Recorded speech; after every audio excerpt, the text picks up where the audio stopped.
and welcome back to our Day 5 coverage here at EPT London. I am joined by Mr. Steve O'Dwyer. Now, I'm glad I got to the table when I did, because as the break ended, I just saw you pick up a ton of chips there. It wasn't a ton. It was like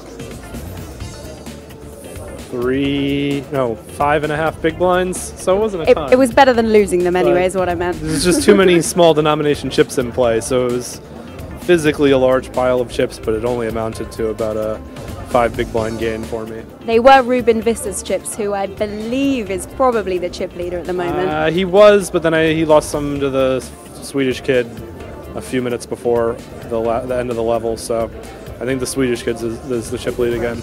Well, you only got moved to that table kind of in the last hour or two, I think. How has that? Last 30 minutes. How has that changed your play? Well, I mean, I just have to tighten up because I don't know how they've been playing all day. I've been playing at one table all day, and I was very familiar with them, but unfortunately, when the tables got unbalanced, I was the next big blind, so that means I had to go move over to the other table. So I'm just trying to take my time and see what the flow of the game is at this new table. I mean, I'm familiar with the opponents, but I'm not familiar with how they've been playing today. Okay, tell us a little bit more about your sort of journey up until now, Day 5.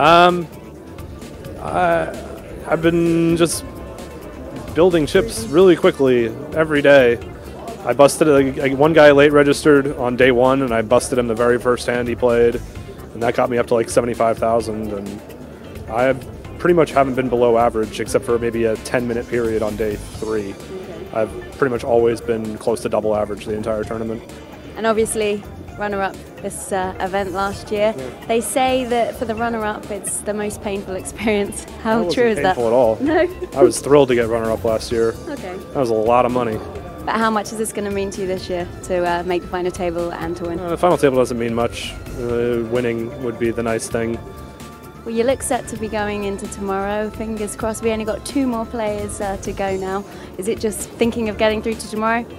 No, it's just each decision. I'm thinking about each decision I have to make is completely individual and unique, and I'm not trying to think till tomorrow. I'm just trying to get through today as best I can. Is the tea helping? I noticed you were drinking lots of tea in the Poker News video earlier. Always drinking lots of tea. And, is that from moving to Ireland? No, I've always been a big tea drinker, but I recently, through Sorel Mizzi, discovered some Canadian tea that's changed my life. All right, what's it called? David's Tea from Montreal, Canada. Okay. Shout out. I'm going to check that out. All right, Steve, thanks so much. Well, 2 more players to lose for today.